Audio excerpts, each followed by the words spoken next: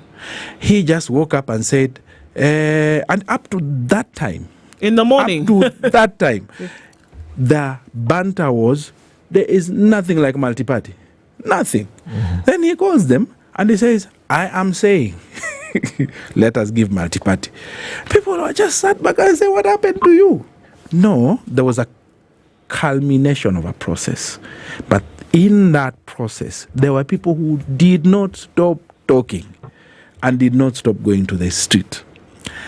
And so for me, the tone deafness and the stonewalling by state is not new.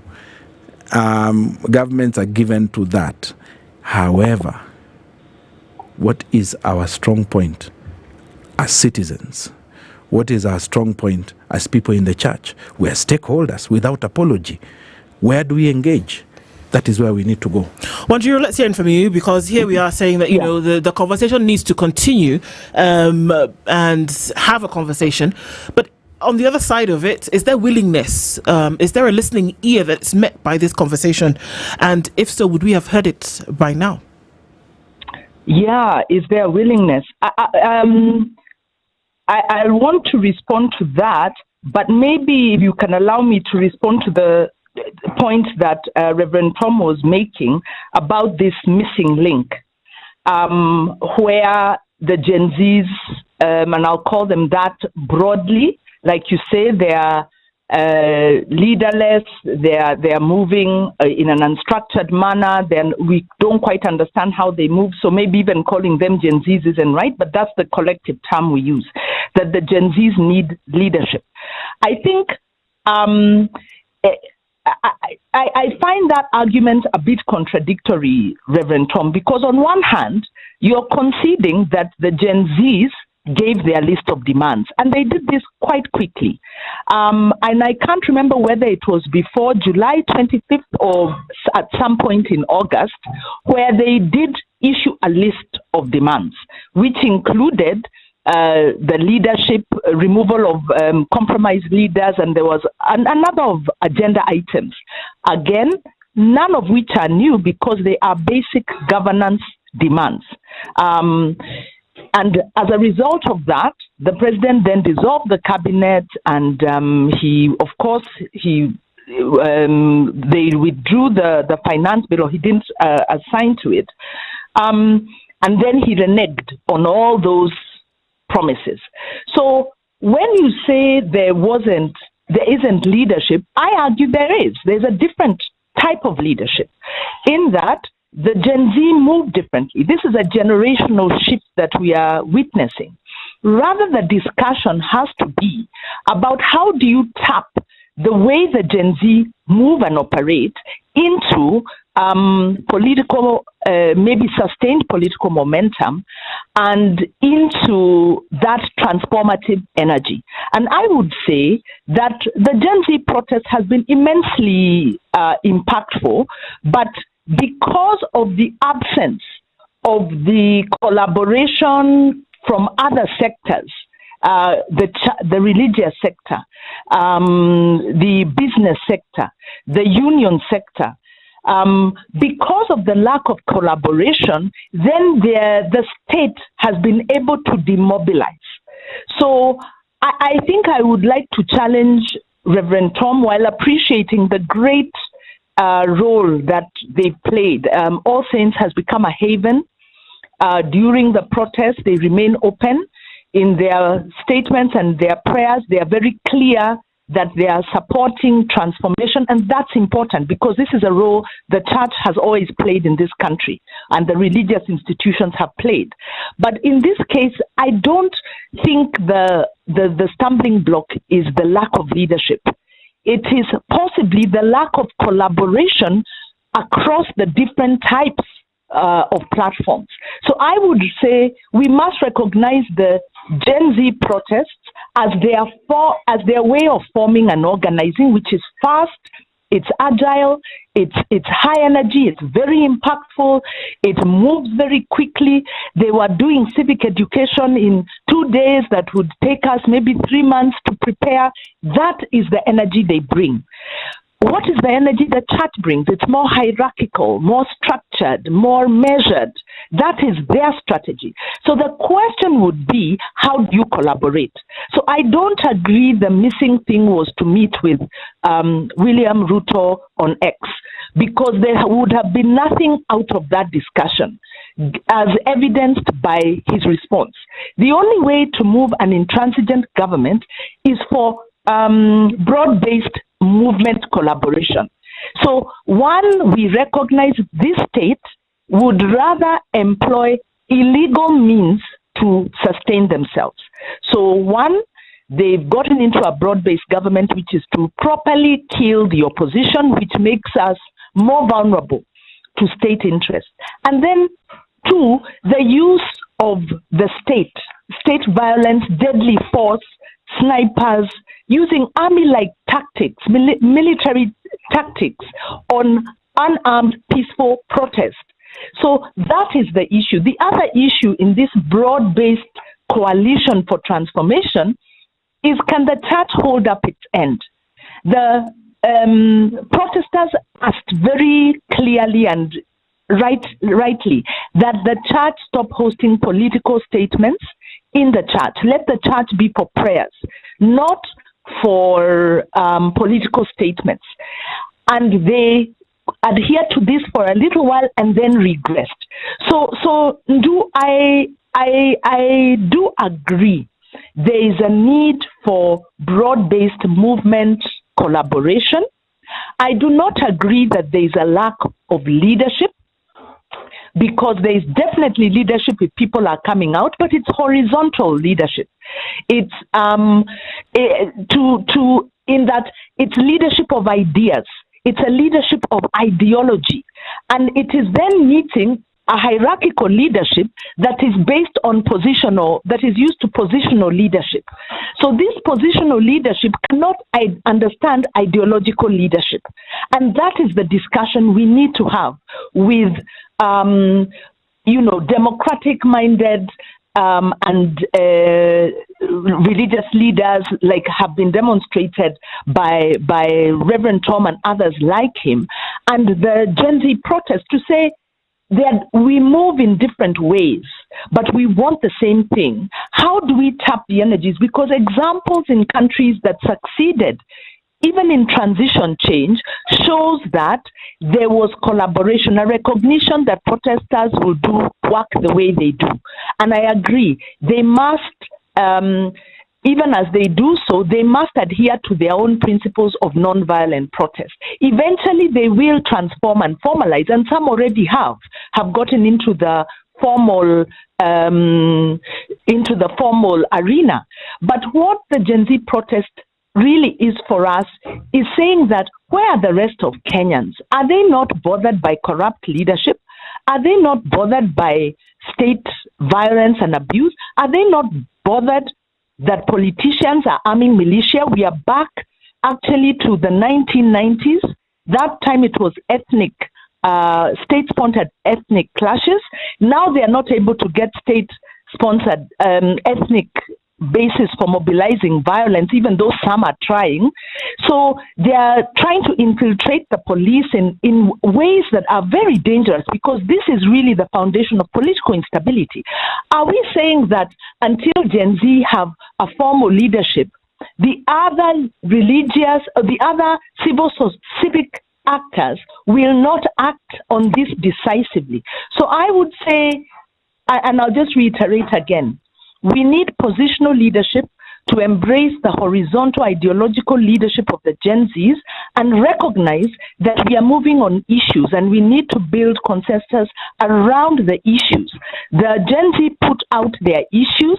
In my expectation, what would have happened is civic actors, religious, business people, civil society would have sat with those issues, organized around that, and invited the Gen Z into that space. I believe Gen Z would talk to civic actors, even if they won't talk with government in the first instance. So let's not try and force Gen Z into hierarchy. Even in the workplace, they don't work well with hierarchy. Even in the way they run their lives, they don't work well with hierarchy. They move in a different way.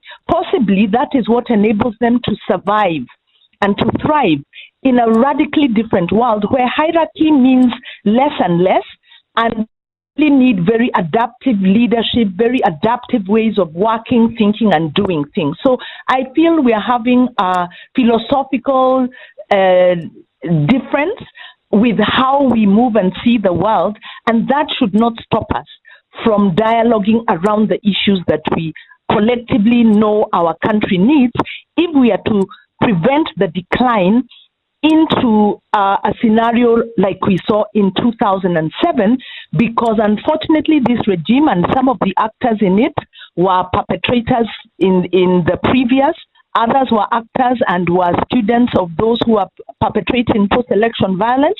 They are using the very same tactics and taking us back 20 years and really undermining the progress we've made over the since we moved into multi-party and since we moved into the Constitution of Kenya 2010. Thanks for that, Wajiro.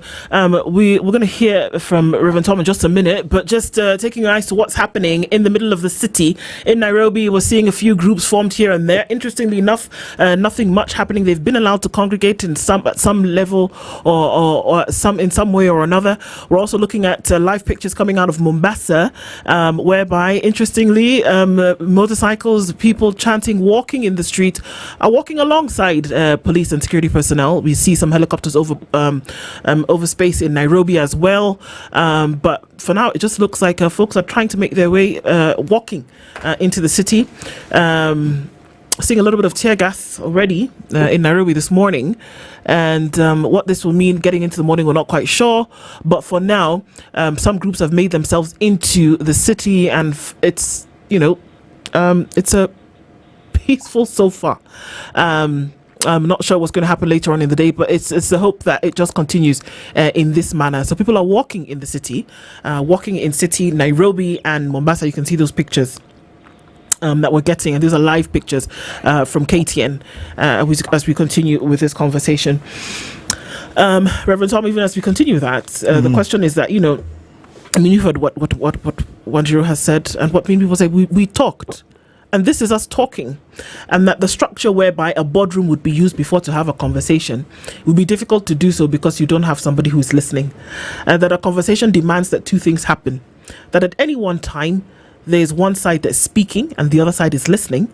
And at the other time, when you turn the baton, there is a listening and then there's a speaking, that there's something that comes out at the end of it. But the indictment has been that you don't have a listening ear on one side of the conversation, and this heavily lies with the administration of the day, and that people are speaking but that there is no listening. And if that's the perception, how then do you deal with that? And people are saying, we've had conversations, we're not having these conversations anymore, and we've heard what the call is. One term is enough. You've heard what the slogan hearing is, Ruto must go. Is that enough? It would be enough if people are willing to wait until the one term is over. My reading of the situation is there is impatience, and that call is beginning to sound like half term. Okay, which is, for me, then borders on very dangerous ground, because then you're dealing with not state capture, but you're dealing with, can very easily go to the brink of state failure. So what needs to happen between now and the end of the term of the current president is there must be organizations and formations. And I appreciate, looking at the conversation on social media, the Gen Zs are trying to organize themselves around certain older politicians. And names have been mentioned and things like that. I'm glad that there's a recognition that you cannot engage without leadership. Even among the Gen Zs, there are those we go to when we want to have a conversation. So you cannot run away from leadership. And leadership doesn't have to be hierarchical, really. What we're asking for from Gen Z is leadership. Who do we talk to?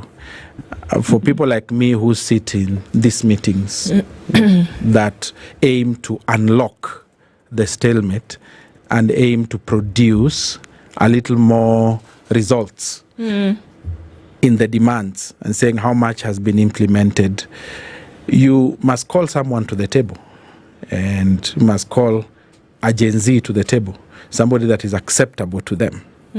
So in talking leadership, we're not talking hierarchy. We're saying who represents your aspirations, who champions your cause, who do we talk to when I have an invitation for a seat, for a Gen Z to speak, who do I call? And if government wants to talk, even if it's just a talk shop, there is usually, they say there's no harm in talking. But the follow-up in that conversation, follow-up then follow through, is where we have failed, isn't it? So that's why we're here having this memorial, because we are saying we're talking to people who are not listening. So how will Gen Z do their tracking of demands? All right? Who will they hold responsible for tracking these demands? Because then in boardroom engagement, you cannot have the crowd. You must invite someone. Who do we invite? So it's simple things like those that make the arithmetic a little complicated. Because while I understand that they are a horizontal dimension kind of generation, leadership is not horizontal. Leadership gravitates towards, pulling people to a direction. That's what leadership is. And the direction is usually articulated by the horizontal. So the people who percolate to lead only do that because they represent and they state that which is being said by the horizontal. Yes, Wanjiru, you wanted to jump in there, I think. Yes. I just wanted to say that in this conversation, I think we are definitely at a foundational level. I'm having a problem with some of what Reverend Tom is saying, because he's conflating a few issues. Number one, when you talk about needing to have Gen Z round the table, I'll throw the question again that you haven't addressed, of round the table to discuss what? Because the demands were made. And if we are talking about moving from positional leadership towards ideological leadership, then what of the Gen Z demands are those that need to be discussed in a boardroom? Because this idea that political leaders and church leaders sit in a boardroom and talk, and as Reverend Tom says, yes, there's no harm in talking. I think the Gen Z have said they are not interested in empty talk. And this is refreshing, because we have too much empty talk at a point where our constitution is failing because of absence of rule of law, serial violations, reneging on promises and violating the constitution, ignoring court orders. So my question still comes back to this. I do not believe the challenge. Oh, first of all, today the main commemoration is of those we lost. Why did we lose? Is it 200 and I'm looking for that figure. 352 extrajudicial killings since 2022. 352. So I believe that's what today is about. And then the question becomes, why have we lost these numbers when the right to protest is entrenched in law? We've lost them because we now have a very militarized police force that are using deadly force, that are using military tactics on civilians, that are demobilizing a space and are using violence to wreak fear into the lives of Kenyans. That's the discussion. Okay, at this point, Wanjiru, I want believe, So rather than say there is a leadership deficit, I believe there is an ideological deficit, and that is I think the religious, the formal, the older generation of civic actors need to engage with the Gen Z on a basis of ideology, not on the basis of positionality, because positionality has been co-opted. And the Gen Z are right in that, including the church leaders. Many are then co-opted. I want us to take a break, Wanjiru, because I want us to cross over into the city for just a minute so that we can get, we're seeing that there actually, some of these leaders that we speak about, for whom people are coalescing around, are actually in the city this morning on the street. And let's hear, because at this point we patch into, I believe it's Eugene Wamalwa and Kalonzo Musyoka who are in the city. Lydiah? We are here to observe this day, the 25th of June, when we lost our children to police brutality. I think I just want to reiterate that this day is a very special day for Kenya. It's a day that the least that this government can do is step back and let Kenyans do what they want to do today, to mourn their children. It's very unfortunate that the government would want to dictate to parents, to brothers and sisters, how they will mourn their children. A government can never do that. That is the voices of opposition leaders led by Wiper leader Kalonzo Musyoka, DAP-K leader Eugene. Okay, so I mean, obviously, just taking a quick look at what's happening in the city this morning, and that was a bite from Enoch Wambua, who is flanked there. We can see by Eugene Wamalwa, Kalonzo Musyoka, amongst others, who've decided that they're going to show their solidarity in memorializing what happened. And so those are split pictures that we are seeing in the city this morning on both sides. We came from a last comment that you were making, Wanjiru. Let's just take that quickly. I'm going to come back and take a final word from Reverend Tom. Yes, I was just going to say that in the past, the likes of Reverend Joya embraced the principle of nonviolent protest.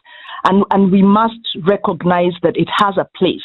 And we shouldn't take a very pacifist role to say, let's get to the board, that, just because you have horizontal organizing in the non-violent space, that those issues can then not be taken up by the formal institutions. So I feel that argument is erroneous. And then Gen Z doesn't have to be around the table for the church leaders to say we cannot condone warmongering and mobilization by politicians of violence. So I think a big missing link is lack of leadership in the formal civic sector, because they are not filling that gap that the Gen Z aren't able to occupy while Gen Z are on the street.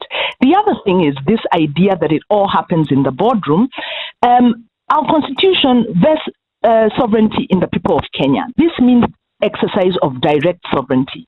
This is what we are seeing being exercised. So, Reverend Tom, please, let's take a model in line with the times and not try and force Gen Z into an old model of engagement. They are out. they are formed. Yes, some of their positions are not fully aligned, but the broad principle is that they want good governance, which is implementation of the Constitution, which we all want. If the formal organized civic groups come together and rally around the Gen Z demands and invite Gen Z to that, we will begin to see formation. But don't expect that all of Gen Z will form into a political movement or into a political party. It may or may not. It may simply be a platform for the expression of ordinary Kenyans who feel they need to express themselves. So this idea of if things will work when they get into the boardroom, that's not true. That is really a misrepresentation of the issue, that the challenge that is facing us, which is we are dealing with political impunity and a political elite which will do at nothing, including mobilizing youth who are unemployed, poor, and disenfranchised to wreak violence on other youth, including beginning ethnic political mobilization for warmongering, as some of the politicians have done recently. We are dealing with a failure of the institutions of oversight that were supposed to deal with this. So these are the issues, in fact, that even church leaders should be out on the streets protesting to say enough is enough. We are tired of talk when you talk and then the next day you have even higher levels of violence against citizens. So we are in a critical point where we are seeing a major reversal of our democracy.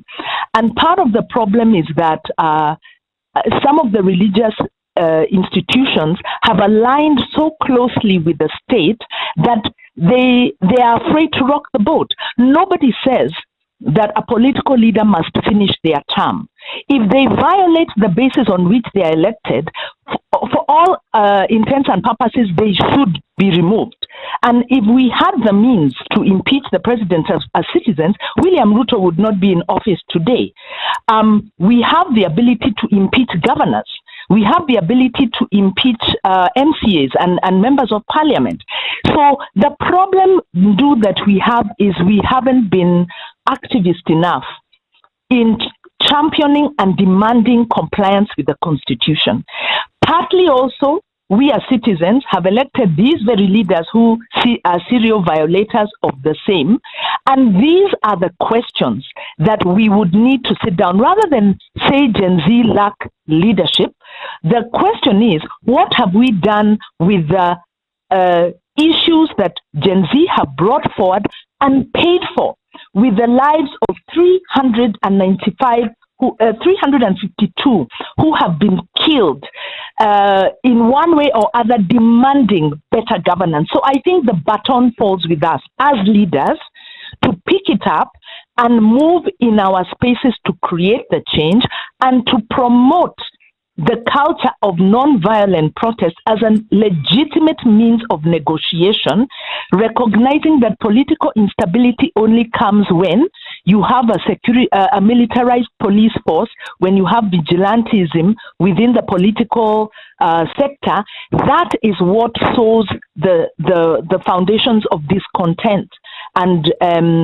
threatens to undermine the security of the country, which is where we are. And we need a radical movement that doesn't include blaming those who are agitating for our rights, but rather looking at ourselves and saying, what do we need to do differently? Thanks for that one, Jiro. We'll just hear your final comments, Reverend Tom, even based on all of that, and then, what we're looking at in the week, and not days, hours, days to come. I think, let me pick up several things that Wanjiro has said. First of all, I do not agree with Wanjiro that you can agitate for things from a distance. You must come close enough. You must identify yourself. You must identify your agenda, because, as you rightly said, it is multi-sectoral and everybody must come on board. The Gen Zs must come on board. They must structure themselves into leadership. If they are going to be a serious bargaining group, we cannot keep on having them, agitating from the street only. They must learn how to agitate from both sides, which is to say, why don't they organize themselves into leadership? Leadership is not positional. leadership is influential. And that is really basically what I am saying. Leadership is influential. It is not positional. Who speaks and who articulates your issues, that is basically the matter. Who do we talk to when we want to talk to Gen Zs? You can engage the whole crowd, but who speaks for you? So far, Gen Zs have gotten here because a few Gen Zs percolated to the place of expressing the aspirations of that generation. That is what my definition of a leader is. My definition of a leader is really not chairman, secretary, director. That is usually a consequence of the first quality of a leader, which is influence. Where are the people of influence for us to talk to when we need to talk and talk about things that move this conversation forward? So the Gen Zs must put that forward. If they don't put that forward, they'll continue doing what they're doing in the street. It will have a certain effect, but not the desired outcome that you can get from engaging on both platforms. Secondly, about church leadership and how the church should engage, you have a point to make when you talk about church leaders that have been close to state, too close for comfort. But that's not everyone. There have been those who have taken on state. Now, when you bring in the likes of Timothy Njoya, David Gitari, Manasseh Kuria, Henry Okulu, those people engaged both in the street and in the boardroom. What we saw in the 90s, them being clobbered in the street and them going out to the street, was only consequential in terms of effect because they also engaged in the boardroom. So the thing that we must perfect is the act and the art of influencing change and influencing outcomes with minimal casualty. I'm afraid that if we keep on putting out protests and we don't interrogate what it is that goes wrong, we only interrogate outcomes. What is it that breaks down every time there is a protest?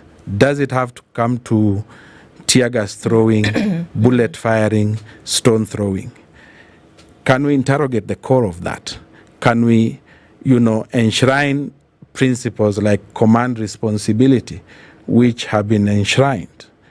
Can we look at things like protester responsibility that have been enshrined in that space? If we don't do that, we'll get this conversation stuck. But how do we have this conversation where everyone is on the table? I will not stop saying that, as unreasonable as it sounds, because working with this generation has taught me you have to challenge them for them to get into certain spaces. Excusing them for not getting to it is not the way that you're going to help them. You're going to help them by mentoring them into those spaces and bringing them on board and telling them, this is your seat, sit here and have this conversation with us.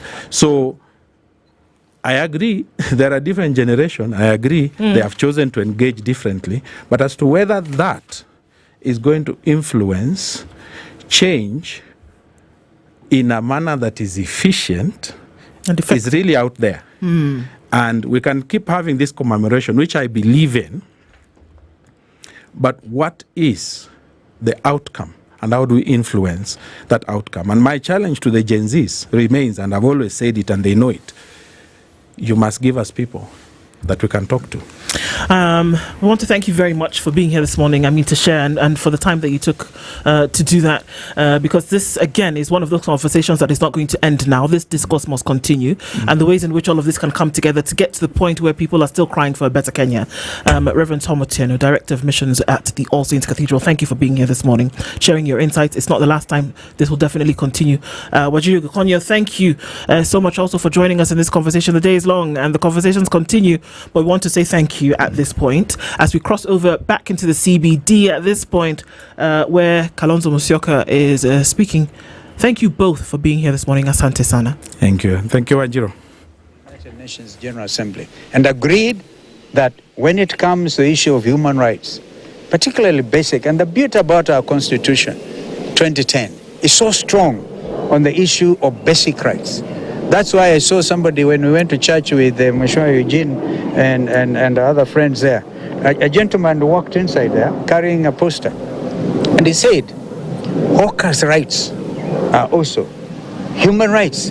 Correct. Why shoot a dead and hawker? Why shoot him? All right. We pray, still continue to pray for Kamau, that God will have mercy on that young man and the family. I listened to the cries of his mother, distraught. They are not able to talk to him, and so we want to plead that and thank the hospital, Kenyatta National Hospital, for trying to help him, carrying out 2 operations. But rights, even under Article 43, by the way, we are all socialized to Article 37, even what IG is able to quote, the right to peaceably and unarmed to demonstrate. You cannot change that. So Article 43, on those other human rights, social rights, very, very important. Therefore, goons who came in carrying, of course they were paid 1,000 shillings. We have seen them confessing. Thank you to the media. Thanks for the media really highlighting this, that they are saying, oh, we didn't know. It is a very shameful thing. And what will go down in history is William Ruto's administration, afraid of its own citizen, went and bribed others because they're unemployed, paid them some money to go and beat their fellow citizens. It is like this massive bribery they're calling economic empowerment. They go carrying 3 million shillings from William Ruto, 2 million shillings from Kindiki, and then after that they take the same money and they go to the next station, they do the same thing. Whom are you trying to deceive? So people are ready for that money. As Rigiji likes to say, kulia hapo, don't even take it home. All right? Last question. Empowerment. So they call it empowerment. Kenyans are beyond that. So I think that our Gen Zs and others are able to see that the millennials, Zenzote are able to tell these people, stop the jokes. These are serious jokes. And I think just before we leave the issue of goons, I think what we want to ask William Ruto, you cannot take our police over 12,000 kilometers away to deal with goons, gangs of Haiti. Then you are back home, you actually sponsor goons against your own citizens. And you let your police walk with these goons on the streets of the capital of our country. Now, who is fooling who? I think we want to tell him that, you are riding on the back of a tiger. Once you create these goons, no one is capable of controlling them. That's why Haiti is where it is today. Failed leadership that allowed goons on the streets to take the law into their own hands. It is like planting the wind, you will reap the whirlwind. If you plant the wind of goonism, Bwana Ruto, Bwana Sakaja, you are going to reap the whirlwind of anarchy. That is where Haiti is today. We are not ready to let our country go down that road. Thank you very much. Last question from me, Your Excellency, is what we saw last year, what took the people to the streets, what Kavuli here went through, abductions, is still happening even as late as last evening. Gentlemen abducted in Mombasa, a gentleman picked from Kino, others here in Nairobi and Kitengela. Yet this is the very thing that is making Kenyans angry. They will try to style it as arrest. So far we do not know where those gentlemen are, so we cannot call it an arrest. They were not informed why they were being picked. What would you say of this government or the police or doing the same things the same way? People complain of abductions, it's happening even today. You see, it's a very wicked approach, trying to circumvent what the Constitution has laid bare, as I tried to explain earlier. Because they realize the only avenue available to them is a very primitive approach by abducting your citizens without a warrant of arrest, without anything legal.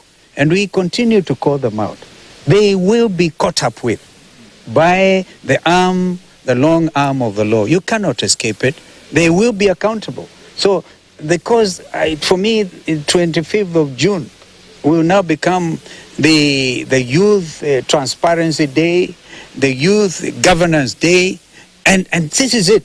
So if they continue these abductions, because one young man, for example, just sends a post, all right, then they're afraid. They're afraid. They're so afraid that they have to escape from the city. It's so amazing, so amazing. So we continue to call out on abductions, and as I said, the People's Restorative Justice Commission will hear all these cases of continuing abductions, and we'll continue to say no to it. And where occasion demands, we'll go to court. We even talked about state capture, because Kenyans will still want to know about ile mbolea duni, mbolea gush, all right? They want to know. Those are issues of trying to mess up with the economy, the Gupta type of style in South Africa, yeah, and the Andani dues. We want to know, by the way, who was paid what for that JKIA matter. And of course it was withdrawn. We know they're angry about the fact we forced them to withdraw because of our sense of nationality and making this country proud. We will not allow this. So maybe people thought opposition is weak. Now bado hawajaona anything. We'll deal with it. Thank you. So I think we shall proceed, and presidency used to be a symbol of national unity till a disaster happened.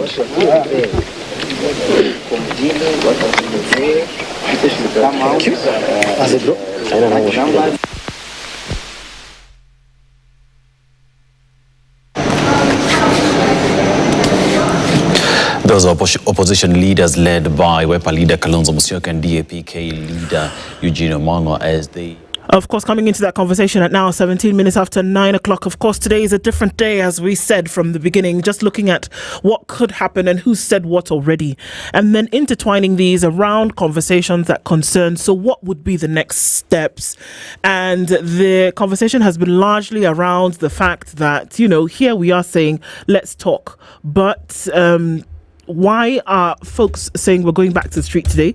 Because the conversation has not taken a position in which people feel then it's all right to talk. That there are directions in which we say this is the way in which we must go now, because previously we've tried to talk in a different manner, but that has not worked. So let's go back to the streets today and remember those who are fallen. And we continue with that conversation today because, you know what, last year was monumental in terms of this shift.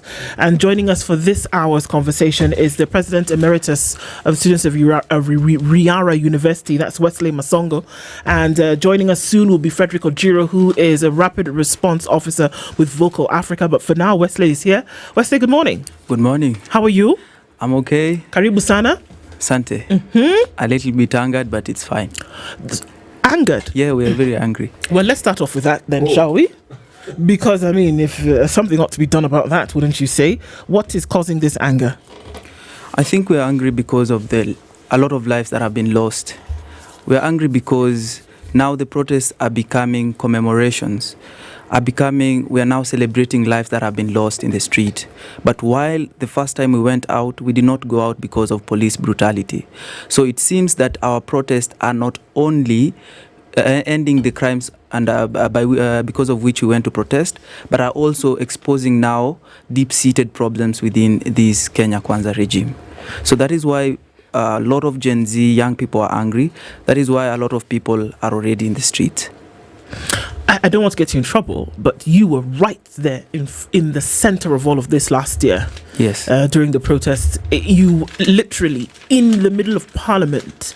And what was the message then? And has that message changed till today? The message then was very simple. Finance bill, reject finance bill. William Ruto must go. We want technocracy within the cabinet.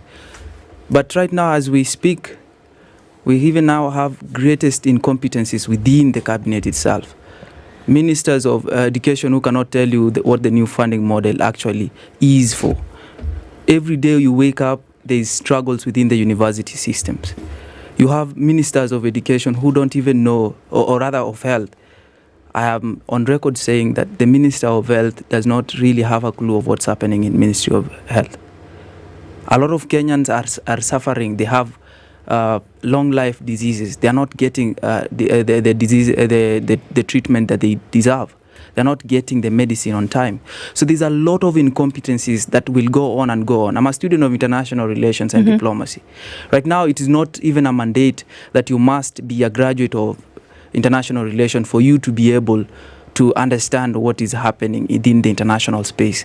We just get people who are political aligned with the president, and we give them dockets. They end up messing our international relations, or rather our international stand and scope within the region. I mean, those pictures we are seeing right now on the screen, you're looking at the images of what began as a cry against punitive taxes, yes, against impunity, and a lot of other issues led to the country's deadliest protest wave in decades, and over 60. And today, we still don't have a single officer who's been held to account. A year later, we are still talking about promises. And I feel your anger. My question is, because we've just come back to back on this same conversation, and Reverend Tom has just left, we were looking at the evolution then of how these protests need to evolve. My question is, a year ago, Gen Z protesters were labeled leaderless, tribeless, but loud. How has the student, the youth movement, and the Gen Z matured in structure and messaging since then? Well, I'll start maybe by tackling that question heads on. How has the messaging and the organization of the youth and the university students been evolving to what we have right now? You see, when you have a lot of unrest, we're coming from a past whereby if you are the person leading the protest, then you are labeled, targeted, and even executed in non-judicial, extrajudicial ways. So the aspect of leaderless was not to dismiss the whole concept of we need leadership in society. It was a tactical approach that would make it difficult for these rogue police to actually target the leaders or the main organizers of the protest then. But now what we failed as Gen Z to do was to transition from the leaderless, force, because when you don't have a leader, then you cannot. You see, the Raila Mandamano, which had one single point of failure. If Raila Amolo Odinga go to the table and got a deal for himself, then the protest dies. Being leaderless meant that even if cell A is bought out, cell B will still go out and continue to emancipate until the goals and the targets that we had been achieved. But we failed to transition. When President dismissed cabinet, refused the finance bill, that was now the point at which the revolution should have evolved and fronted names of people who we think are competent enough to take up on those positions. But the moment that failed, and then the Gen Z started saying, if you are negotiating with government, then you are a sellout, where we don't want conversation. You see, that demand, that urge to continue with the chaos and the adrenaline activities, now that's where we fail. But 1 year later, right now, I think we are more looking at it objectively. Yes, we have a lot of demands, including Ruto must go, but these demands have to be actioned from one step to another. But right now, the protests that are going out there is the commemorations of the life that we lost. So if that objective is achieved today, then we will consider the protest as a success. Well, that's interesting because, a picture does paint, it says 1,000 words, isn't it? And look at those pictures that we're seeing right now. If we there's the split screen that we're getting from KTN, and it's the Nairobi CBD, and there are the likes of Kalonzo Musyoka and Eugene Wamalwa and Enoch Wambua, who are carrying wreaths and walking in the city to go and place them. So it gives testament to what you are saying now about, memorializing those who lost their lives over time, and those who lost their lives since 2022 taken into consideration, and they're not being harassed in any way. So if the day goes in this manner and continues in this form, should we have a problem? No, we shouldn't. You see, the bottom line is we love our country, and that's what politicians are already gaslighting us, telling us young people do not love their country, they're out there to cause chaos. No, we love this country very much, and that is why we will do everything possible to make sure that the country does not go to the dogs.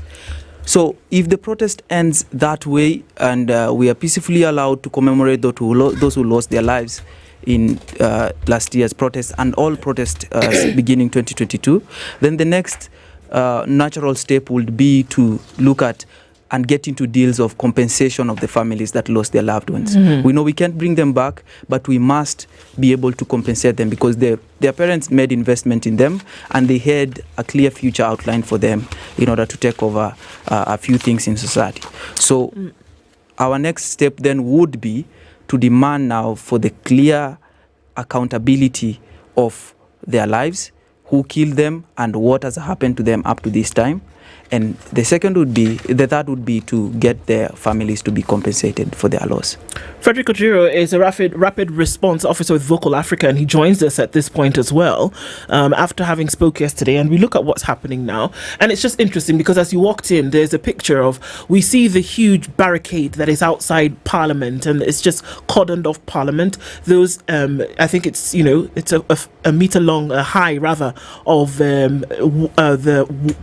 the wire that has been used as a barricade, and we see that the wreaths or the flowers are being placed on top of that barricade or in that, and nobody's trying to force their way through that barricade. But that says that this is actually what people want to remember today, that the families want to remember those who then lost their lives in this struggle. Ojiro, Wesley tells us today that, it is to remember those who lost their lives. Is there a further message that we'll probably be seeing through the day today that needs to be remembered or ensconced in this protest, in this march? Thank you so much. As you've said, my name is Odhiambo Ojiro. I'm the Rapid Response Officer at Vocal Africa. And looking at the intelligence report that we have and our monitors and on the ground, people are coming out in large numbers.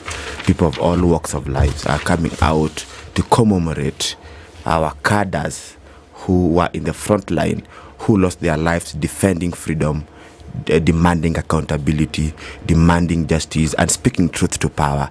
And so today, the truth of the matter is that we are here to come out to encourage Kenyans not to be violent, to encourage Kenyans to come out in large numbers and remember those individuals that gave out their lives, their soul for this country. And what we are doing is to counter the narrative of the politicians that want us to forget and move on. And we are saying that we are not forgetting, those individuals who came out, fought for our democracy, lost their lives. And what we are saying is that also that there is need to call for peace and to do the right things and not to provoke the police. And this is very important, that to them that understand what it means to lose a brother or to lose a son, then the best thing we must do is to ask for police to protect all citizens who are commemorating our cadres, and to ask the police to protect our mothers. Actually, this day is being led by our mothers who lost their sons, our brothers who lost their brothers. And so we are asking everybody to remember them in prayers, remember these families in prayers, pray for them. And on this day of commemoration, we ask Kenyans to place flags in spots where these cadres lost their lives, in Parliament, around Parliament, where Rex was killed. Let us place flags there as a way of remembrance. Frederick, as you're talking about peaceful protests, yes, and you also mentioned the police, the earlier pictures there, now they've gone into 4 splits where we have several coverage on yes, different, I was seeing Central Police Station yes, earlier on, yes, where several protesters have actually gone there. Yes. How symbolic is this? Because you have protesters, gathering within the CBD. There are areas that, of course, have been closed. Parliament, as we know, police have put a razor wire to block the entrance along Parliament Road. But you can see tear gas already. Just look at what you're looking on the screens, tear gas lobbed against the protesters who are outside Central Police Station. You're looking at those images. How significant and how symbolic is that? It is very symbolic because from our history, even in terms of fighting for democracy from the early years, we had got our Kenyans who were leading in the fight of democracy, and they lost their lives in this police station. And even in recent history, we have had police excesses, going on at a very alarming rate. And one of the most immediate case is Albert Ojwang. And so what you are saying is that we are commemorating Kenyans who lost their lives, and it is obvious that they lost their lives in the hands of the police. And so Central Police Station is not very far from what we are talking about. And so Kenyans are going there because this is a very symbolic place.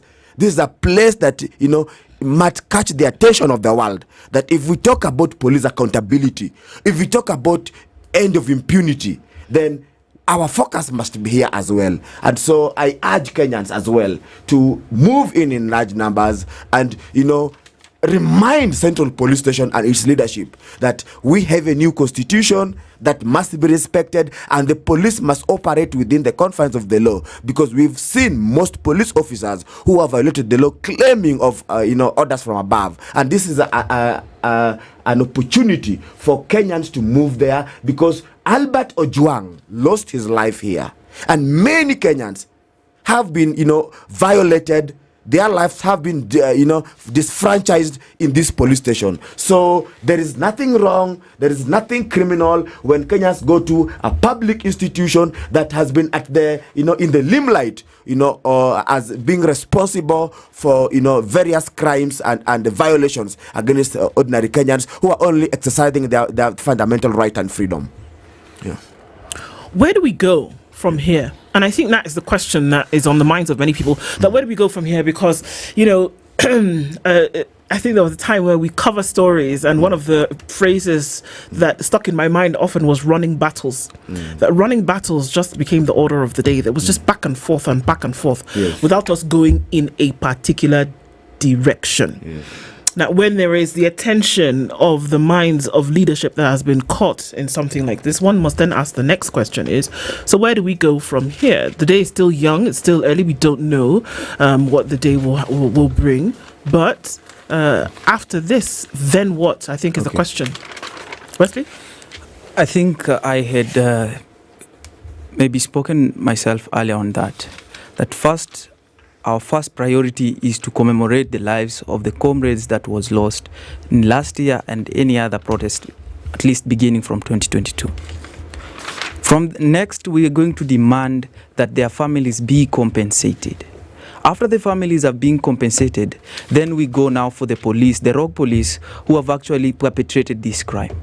If you ask me, the natural way would be to start from those police, including the last guy who shot Boniface on the head unprovoked in the street. So when the police IG comes on a press and says, please, tomorrow protesters do not provoke the police, we also need to tell the police to not to provoke the peaceful protesters. Because how then do you explain why Boniface was shot if selling a mask is categorized as provoking the police, warranting you a bullet in the head? And he had already surrendered. So this is someone who, even in protest in civilized states that are ahead of us in terms of democratic values, they arrest you and they put you in police custody. But again, if you take the person to police custody, he'll die the way Albert Ojwang died. So we have a lot of things that we need to work on as a country to make sure that these structures are working, to make sure that the police are being held accountable for the crimes that they commit.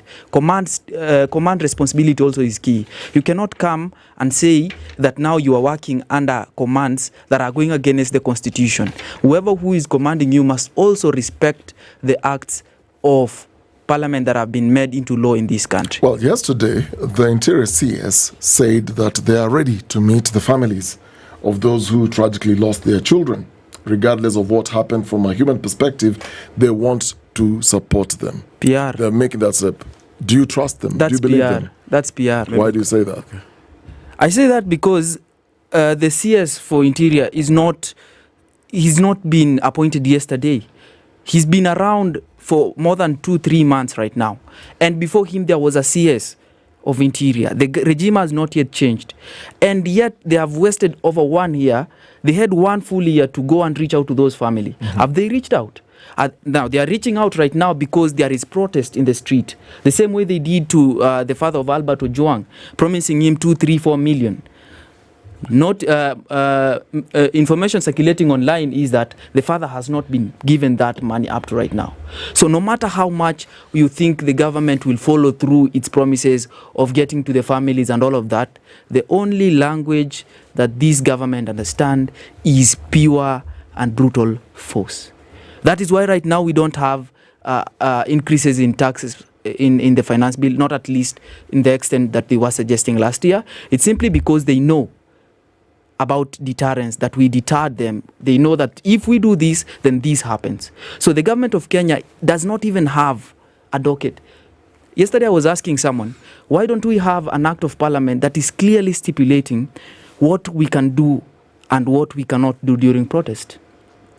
Then if someone is shot, it has clearly outlined what happens then after that. Because we have, you see, the constitution mentions through, we have protected areas in Kenya. And then there is an act of parliament that is called the Protected Areas Act in Kenya. We have Article 37 that says protesters peacefully and unarmed have the right to protest, to petition the government, and to march and express their distress. But there is no act of parliament that is actually now going into depth to tell us what qualifies as peacefully. Because last week when we had protest, we had goons that have been mobilized and they were in cahoot with the government. So if we are telling protesters what to do, then why don't we have acts of parliament that actually explain the conduct and behavior of police during protest, that you cannot shoot someone if they surrender themselves. Simple rules. But the police have standard operating procedures on how to manage protest. That is already there. And within those confines, in terms of how you can picket, they're naturally very, very clear. I agree. The troubling thing is when you're talking about what this government then understands, and that's a point of concern, is brutal force. Yes. How do you define then brutal force? If their approach is brutality, and then you're saying the language then needs to be reciprocated, it's brutal force, how will it work? Well, by brutal force from the protester side, I mean, is like today. You see, today, because of this protest, a lot of economic activities have stopped. And eventually the person who takes the toll is the government to some extent, because now that is sort of will deny them some revenue targets for maybe this quarter or something. Now, if the government understands that if we do not allow our citizens, or we do not secure the rights of the citizens will protest, and that will eventually hurt our economy. It will eventually interfere with our own activities and running, and therefore they will have to behave themselves. That is the extent to which I'm referring to as brutal force from the citizens' perspective. But the government, on the other hand, has resulted to fear mongering. It has resulted to abductions and forced disappearances, killing people who are not even protesting. So, to me, those are the issues that we are protesting for and about today. That the police brutality has to end, that the government has to be reasonable when it comes out to how they are managing protesters. Because protests did not start with us, they will not end with this generation. So, this is the question. Are we looking at a marriage of two things that are happening today in terms of a protest as well as a memorial of those who passed on as a result of last year's protest? Or is it one thing or the other? And I think this needs to be made very clear, because there are folks who are asking questions. Are we talking today about a protest against the things that Kenyans continue to see, or are we combining the two with, number one, a memorial for those who've passed on, the mothers and fathers who are coming to lay wreaths in memory of their children, and then we're continuing to say that the things that were brought out in the protest last year continue to be front and center today? Is it a combination of the two? Yeah, sure. I think you've just answered your own question, because even in the Standard newspaper, it's a luta continua. And what is this? The struggle for justice continues. The struggle for accountability, the push, to end impunity continues. And so what you are saying is that, yes, in the process, we lost our own. We lost cadres. And so we must never forget them, because then the issues have not been dealt with.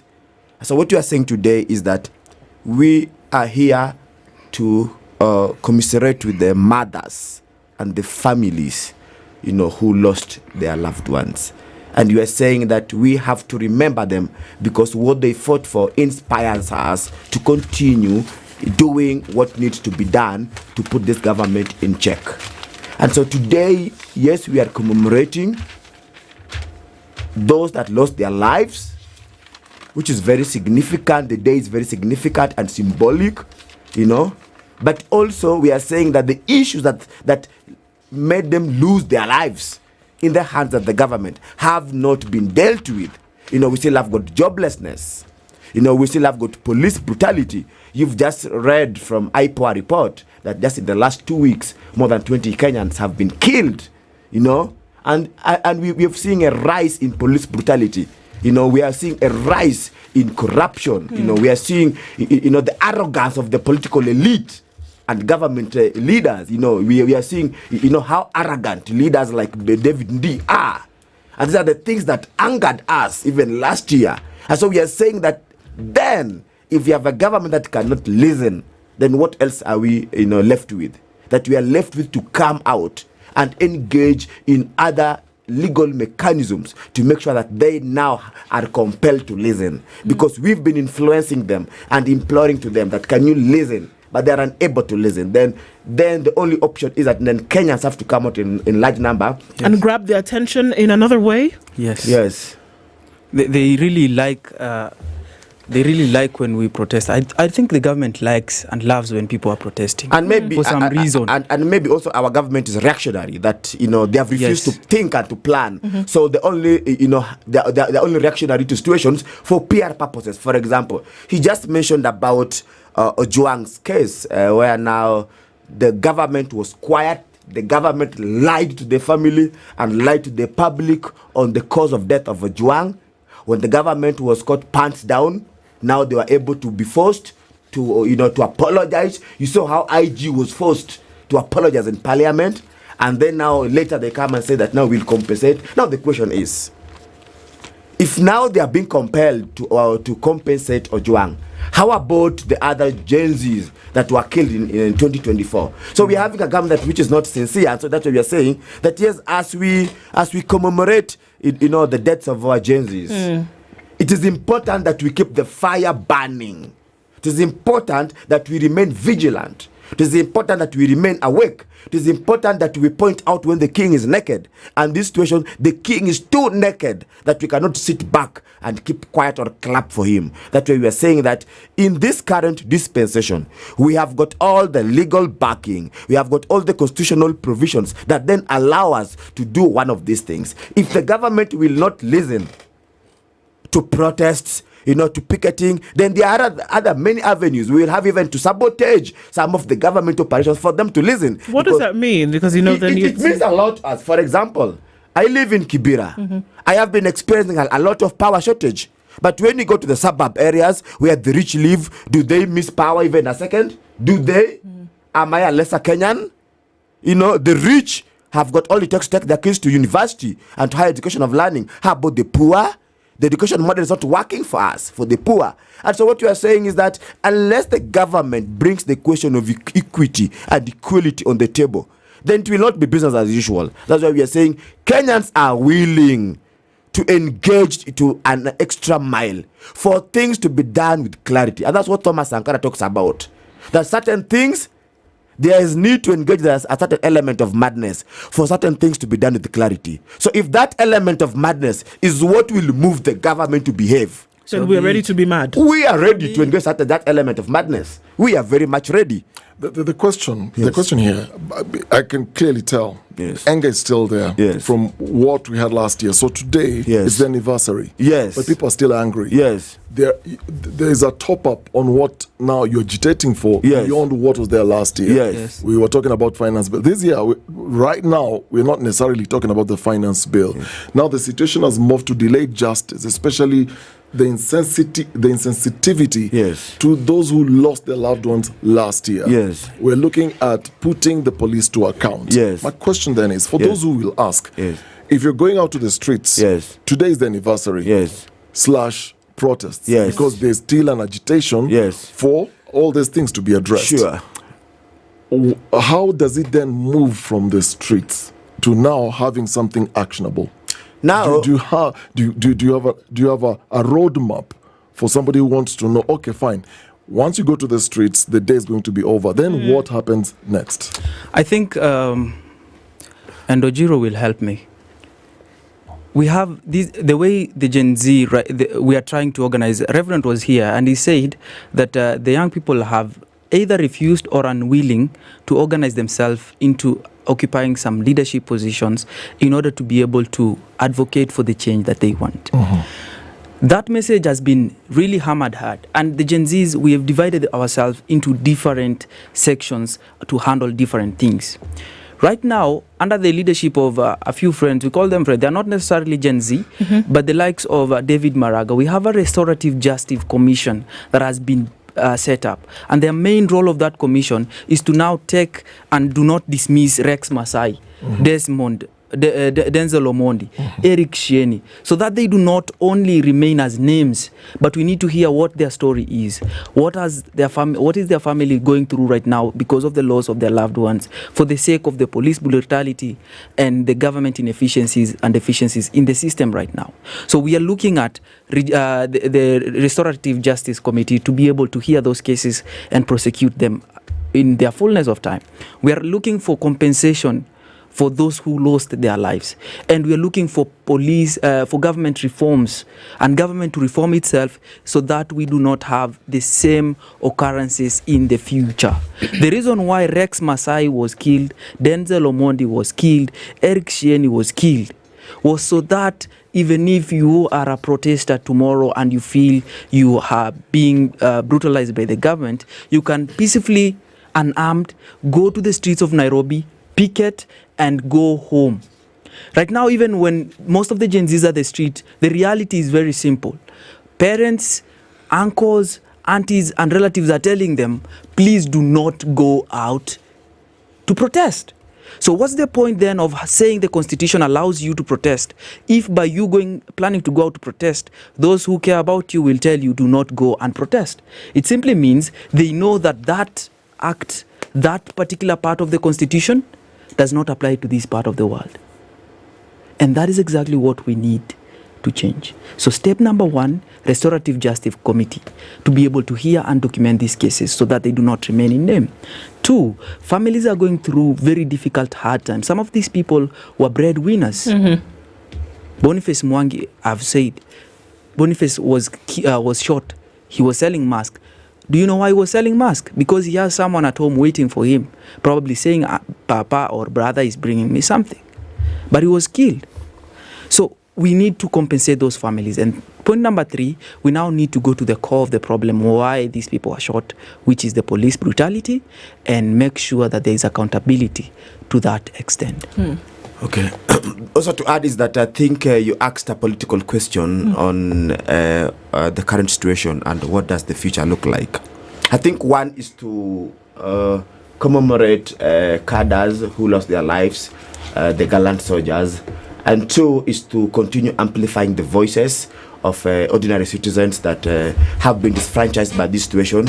But again, 3 now is to move beyond mobilizing into proper organizing of Kenyans around issues that can galvanize them and build a critical mass for change. And what we are saying that part of this process is to then ask ourselves, do we still need reforms in the police? Do we still need to reform the police? I think the police is rotten to the core. And one of the questions that maybe are now within the minds of many young people, that then there's need to even disband, the police service. Just like the Electoral Commission was then disbanded. It's our commission. So there's nothing that stops Kenyans from making that clarion call and rallying around it. So let's assume from what you're saying, yes, because issues keep morphing. Yes. From what we had, from the protests, over the anti-finance bill, morphed into Ruto must go. Yes. Now it's the police brutality, the abductions and forced disappearances to one term and all that. And you're saying you're going to move from the protesting now to mobilizing and organizing yourselves in terms of structure. My question is, do you trust each other? Because from what I've read, there is also still among the Gen Z, still around, conversations around the movement, is so-and-so has been bought. So-and-so has been bought with or without evidence. And so there is that fatigue that you are also fighting each other and fighting one another, and time is going. And where do you get this person that you can trust or this group that you can trust if there is still a trust deficit from within? From within, I think that question has its own natural answer in the sense that the movement is growing organically. And the movement is identifying its own leaders that are doing different things, because you have got horizontal leadership. We have people that are very good in online campaign. There are people that are very good in documentation. There are people that are very good in mobilizing. There are people that are very good in actually disseminating information. And so my thinking is that cartels and agents of death have not only been with our generation. Even during the fight for independence of this country, there were those individuals that lied to be with the masses, yet they were working for the for the colonialists. So their parents have still been giving birth, and you have got young people that have been given birth to people that were part of that problem. And so you also have to understand that there are three categories of young Kenyans. That we have got those young Kenyans that have got that awakening, and they want the real change. And they are willing to go an extra mile to sacrifice, to bring the real change that we all desire. There are those young Kenyans that are agents of the criminal network. We have got the Kasmuel, the Morara, and there are many. And so history will judge them in their own way. Well, and there are those that you've pointed out. And there are those young Kenyans. Just hang on. Hang on. Yes. Because I'm not really getting the answer. Yes. You just mentioned Morara Kibaso. Yes. This week he's just said, you know what? I'm taking a break from this thing, from what started off as something that was very legit and genuine. Yes. And something was agitating for. Yes. There are all these conversations that he's been bought. He's been this. He's not feeling he's getting the support, and he's pouring himself out. Yes. And he's not the only one. Yes. You've mentioned Kasmuel as well. Yes. He moved out. Yes. But you still have sort of a vertical leadership, so to speak, that is still organic amongst yourselves. Yes. But there is a trust deficit. Wesley, how are you going to trust each other if you're going to form structures when, from what we see and from what we read, is you are...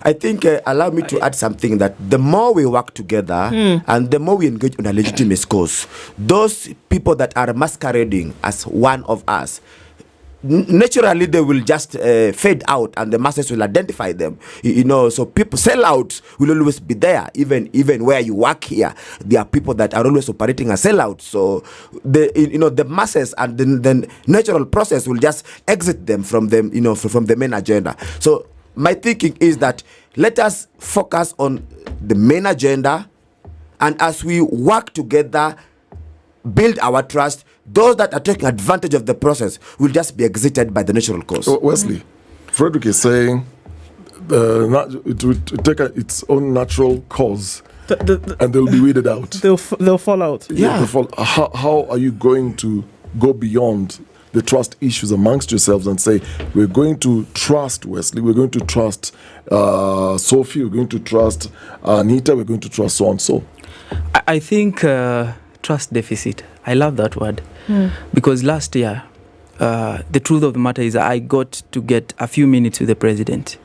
And I told him, sir, before even the Gen Z protest, I told him, sir, what you're facing right now is a trust deficit on your government. And if you don't watch it out, it's going to morph itself into people now even questioning the legitimacy of the government in day. So, to respond on how I would rather advise the Gen Z we move in terms of restoring the trust and maybe building trust mechanisms in order for us to have leaders that we can trust, and then we can offer them as alternatives for those that we do not trust in the society. I will pick my answer from a very uncommon, unrelated field, because of someone who said if you see two things that are completely unrelated, they might converge or start from the same spot. It's called decentralized autonomous organizations. Allow me to teach kidogo. Continue. There are things we call decentralized autonomous organization. Decentralized autonomous organization, these are organizations that do not actually need a command structure, that do not actually need to have any trust for them to be able to conduct any transaction or any business. The only thing that they need to have is for everyone to protect what they are interested in. And how this works is this. If we have to perform a specific task, this task is divided into very small chunks that everyone must perform their own role. To form the bigger picture. To form the bigger picture. Okay. In terms of small cells. And even if one cell fails to perform its responsibility, then that does not mean that the whole 90% will not work. Avoiding also one point of failure as a way to be able to make the movement to move forward. So there are philosophical and there are what I like to refer to as theoretical approaches on how we can actually create a solution to the problem that is within the Gen Z. Because the leadership question, even if we like it or we don't, if we don't answer that question in terms of how do we trust these people that we have appointed into office or that are speaking for us, then it's going to be difficult for us to have coherence in what we are speaking and advocating for. As we wrap up this, because it's important that we do,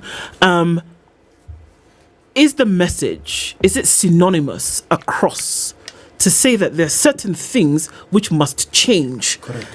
Is that message synonymous? Yes. Across board, or are there factions or sects of people within this thing who have a different thinking? Or across board, is it that governance must be better, leadership must improve, the profile of the country for its citizens and the country itself must be raised? Is that the message that is ringing through across everything and everybody? Yes, we have some very specific objectives that are running across board, and then we have others that I would like to call support or other objectives. For example, the objective of leadership, good governance, and technocracy within the state to be able to perform very good and specific roles. That one is cutting across bar. Point number 2, the protection of human rights. That one we are all agreement on. And the last one that most of us, that led to where we are right now, economic freedoms, economic rights for people to be able to earn a living. That one we have to have. So if the government or the governance structure is sorted out, if we are having human rights being protected as espoused in Article or rather Chapter 4 of the Constitution, and we have economic opportunities and for the Gen Z, then I think most of these other things will be add-ons. So there are things that are cut across, and there are others that are specific and are tailored to specific regions.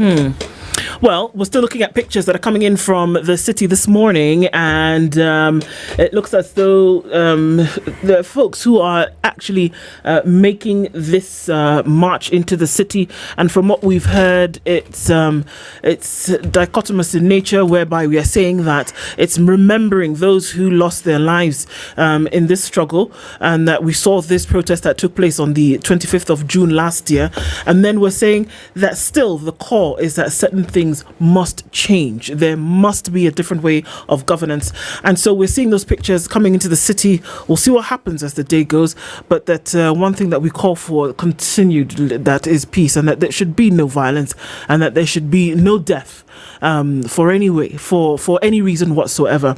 And we take that opportunity to say thank you both to you two gentlemen for joining us in this conversation this morning. It's been good to then be able to get your perspectives as we talk about both of these things. Wesley, as well as Ojiro, thank you for being here today. And we see as the day goes and as the days come into the future. Asante sana. Thank you so much. Thank you so much. At 10 a.m., thank you for being part of Kenya's biggest conversation this morning. Keep it KTN and here at SpiceFM as we continue giving insights as to what happens through the day. Good morning. It's 10 a.m.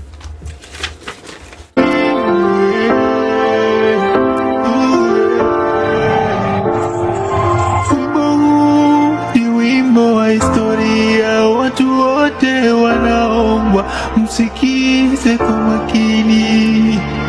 Ilikuwa Juni 25, vijana walishikana kupigania haki zao. Tulipoteza vijana kwa risasi, ilhali walikuwa kwa amani wakitembea. Chege na Ibrahim wote walipoteza maisha yao nje ya bunge.